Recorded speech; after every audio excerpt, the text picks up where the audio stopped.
पढ़ाई करते वक्त अगर आपने 3 इंतहाई अहम काम नहीं किए तो पढ़ाई करने का कोई फ़ायदा नहीं। वो 3 काम जो आपने नहीं किए तो फिर चाहे आप पढ़ना छोड़ दें, क्योंकि उन तीनों काम किए बगैर आपकी पढ़ाई नहीं बल्कि सिर्फ और सिर्फ वक्त का ज़िया है। वो 3 काम जानने के लिए ये वीडियो आखिर तक देखें। जी हाँ, आप देख रहे हैं इसाक एकेडमी का ऑफिशियल यूट्यूब चैनल और मैं हूँ ज़ैन हैदर। तो बात चल रही है कि वो कौन से 3 काम हैं जिनको अगर आप अपनाएं तो आप पढ़ाई में बहुत आगे निकल सकते हैं, जिनकी वजह से आपकी पढ़ाई आसान हो जाएगी, जिनकी वजह से आपको पढ़ते वक्त मज़ा आने लग जाएगा और पढ़ाई में आपका दिल लग जाएगा। ना सिर्फ आपके नंबर अच्छे आएंगे बल्कि आप एक अच्छे और कामयाब स्टूडेंट कंसिडर किए जाएंगे। तो स्टूडेंट्स, वो पहला काम जो आपने करना है वो है पोमोडोरो टेक्निक को फॉलो करना। जितने भी स्टूडेंट्स स्टॉप करते हैं वो ये टेक्निक लाजमी फॉलो करते हैं। अब सवाल ये पैदा हुआ कि पोमोडोरो टेक्निक आखिर है क्या।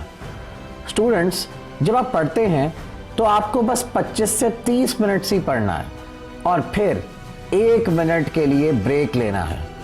ये इसलिए ज़रूरी है क्योंकि हमारा दिमाग किसी भी काम करते वक्त सिर्फ 25 से 30 मिनट ही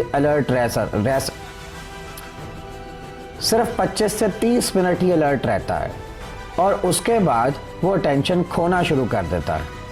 अगर आप लगातार 10 घंटे भी पढ़ते हैं तो उसका यही मतलब है कि आपने 25 से 30 मिनट ही सही से पढ़ा है, क्योंकि आपका दिमाग सिर्फ और सिर्फ 25 से 30 मिनट ही अलर्ट रहता है।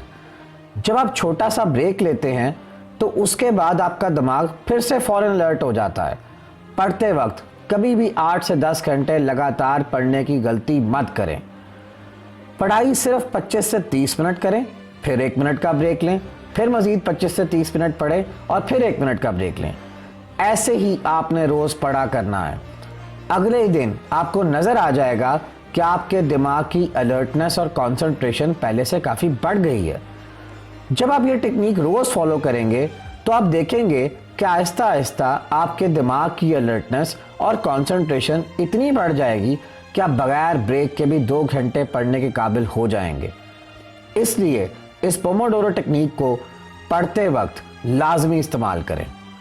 दूसरा अहम काम जो आपने पढ़ते वक्त लाजमी करना है वो है कि आपने हर सुबह एक ऐसी लिस्ट बनानी है जिसमें वो सब काम मेंशन्ड हो जो आपने आज करने हैं।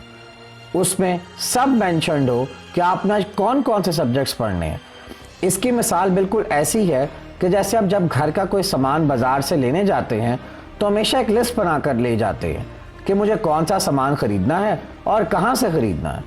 उससे ख़रीदारी भी अच्छी हो जाती है और वक्त भी बच जाता है। तो स्टूडेंट्स, आपकी लिस्ट में ये भी मेंशन होना चाहिए कि आपने किस सब्जेक्ट के कितने पेजेस पढ़ने हैं और कौन कौन सा टॉपिक आपका रहता है। और जैसे जैसे जो टॉपिक आप पढ़ते जाएं तो उस लिस्ट पे उस टॉपिक या सब्जेक्ट के सामने एक टिक लगाते जाएं। फिर नेक्स्ट सब्जेक्ट पर जाएं, फिर उसको करने के बाद उसके आगे भी टिक लगाएं। इससे होता ये है कि जब आप कोई भी टास्क लिख लेते हैं कि मुझे ये करना है तो उस टास्क को मुकम्मल करने के आपके चांसेस बढ़ जाते हैं। और टिक लगाने का मकसद ये है कि हर काम करने के बाद जब आप टिक लगाएं तो आपको सक्सेसफुल होने की एक फीलिंग आए, और ये सक्सेसफुल होने की फीलिंग बहुत इम्पॉर्टेंट है, क्योंकि इस फीलिंग की वजह से अगले टास्क को मुकम्मल करने के आपके चांसेस बहुत ज़्यादा बढ़ जाएंगे। फिर आप अगले टास्क को भी कंप्लीट कर पाएंगे, क्योंकि आप सब चाहते हैं कि आप सब सक्सेसफुल हों। और जब जब हमें लगता है कि हम सक्सेसफुल हो रहे हैं तो हमें एक खुशी महसूस होती है, और ये खुशी की फीलिंग हमारे लिए बहुत इम्पॉर्टेंट होती है, क्योंकि ये फीलिंग हमारे दिमाग में एक नया जोश और एक नया वल्वला भर देती है और हम ज़्यादा एनर्जेटिक फील करना शुरू कर देते हैं। और स्टूडेंट्स, ये बात याद रखें कि अगर आपने 8 से 10 घंटे पढ़ना है तो उसके लिए एनर्जी और जोश की बहुत ज़्यादा ज़रूरत है। और अब चलते हैं आखिर अपने आखिरी अहम काम की जानिब।